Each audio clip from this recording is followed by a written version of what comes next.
All right, this is going to be part 2 because the battery died again. I'm really shocked because I charged them both, so that should not have happened. Okay, I wanted to say that in regards to sexual trauma, the reason I talk about not being a victim isn't to belittle the impact our traumas have had on each one of us, but to amplify the importance of how these attacks are to psychically infiltrate our perception of ourselves. So the darkness, the shadows that these people are like these puppets that are used, these hostile snake in the grass type of energies that come at us through these characters are trying to get us to see ourselves as less than what we are. And sexual trauma is a profound amount of healing on every level. It's mental, physical, emotional. So I do just want to reaffirm that this is not easy work. This is heavy, but there's a lot of loving guidance here with our ancestors coming through. It seems that a lot of you are ready to activate your sacral chakra and create because that's the energy, is creation. And it's breaking free from the shame that has kept us in these narratives, these false narratives of shrinking ourselves, especially the wounded feminine, the distorted feminine, and the attack on the feminine and the attack on Gaia has been about trying to minimize our power. And it's amazing that this is just the resurfacing and the rebalancing of these energies. So all of this is what we have access to through our sacral chakra at this time. And something I wanted to point out that I found really interesting was I wasn't even thinking about why I said serpentine, but I think this has a lot to do with activating of Kundalini energy. And I'm dabbling with all these esoteric concepts, but Kundalini is when we get our power from the root upward as that conduit energy to God.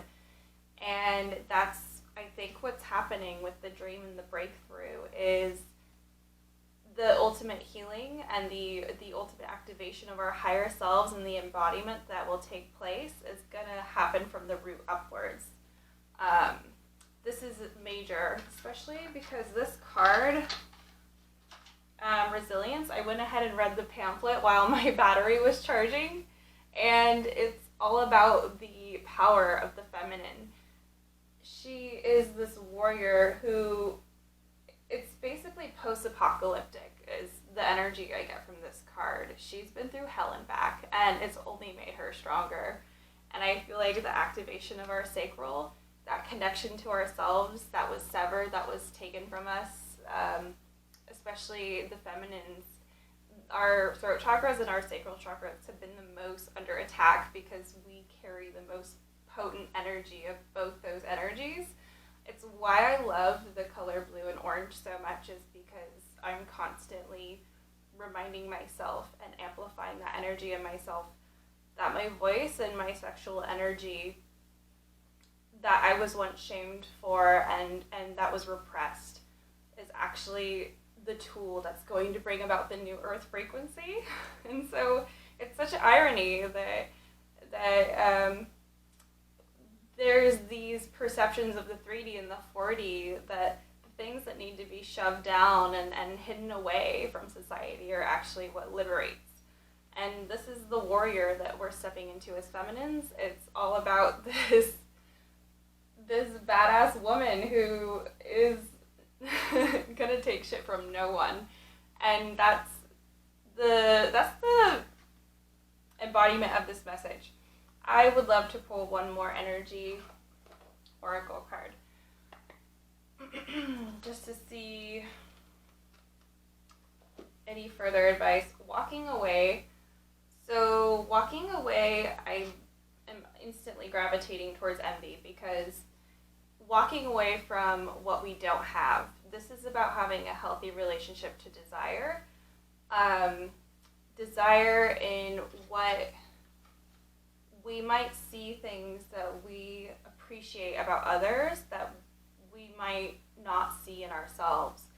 And we're walking away from that concept now. What we see in others is what we have in ourselves. The good qualities that we admire in others, we already have the seed of potential within us, if not having it fully expressed and made manifest already. It's there. So there's no reason to feel like you've been left behind on some grand sexual escapade, some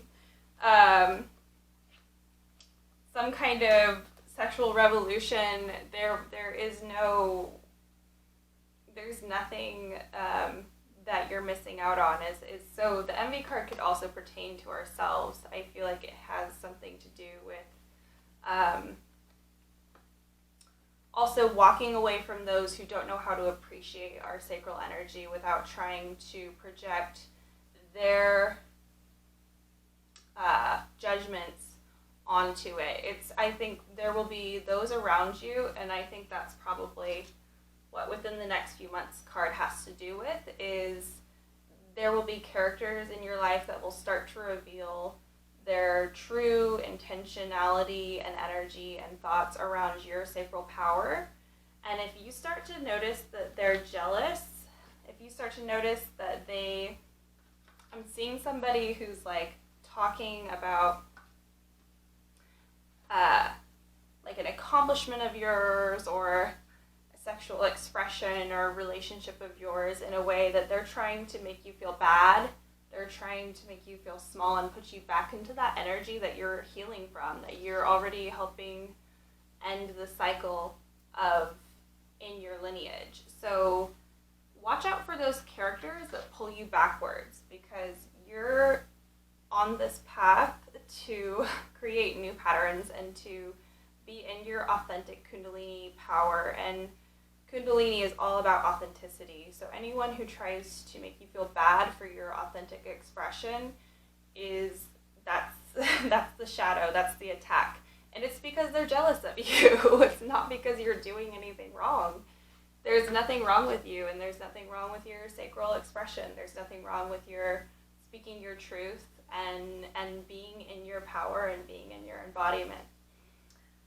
I think I'm going to pull one more card while we're here. Starseed Oracle.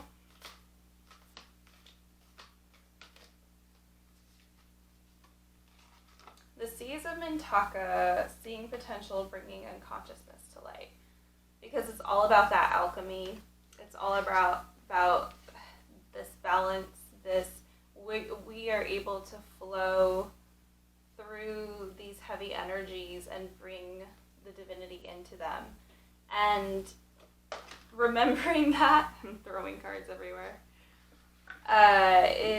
is what helps us from being bogged down by the snakes in the grass, by the agent smiths and the shadows, the grays, the NPC muggles.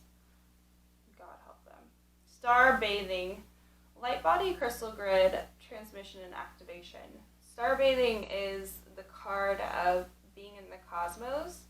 So again, the Gaia and the cosmic energies are our friends. Starseeds are, it's this yin yang of Gaia and of the cosmos. This is where our home is. We're these walking paradoxes of stardust and earth dirt and joy and hope after a fall, because this is the turn of the age and there is going to be an incline in consciousness. And the way we tap into these codings and the blueprint and the unlocking the keys, getting the keys to unlock what we need explore our evolution at this time and to flow within our purpose is going to be through the cosmos and through Gaia. Those are our ultimate gurus. Don't trust individuals as your soul guru.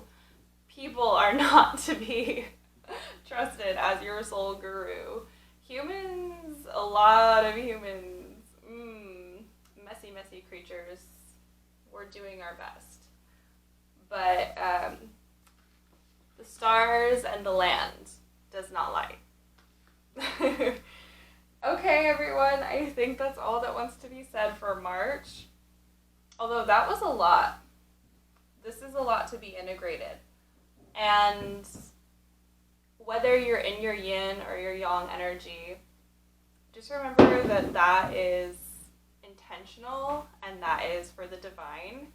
And it's going to be best when you don't resist it. So whatever the flow is, you're meant to be in that space. Thank you so much. Thanks for watching via Oracle.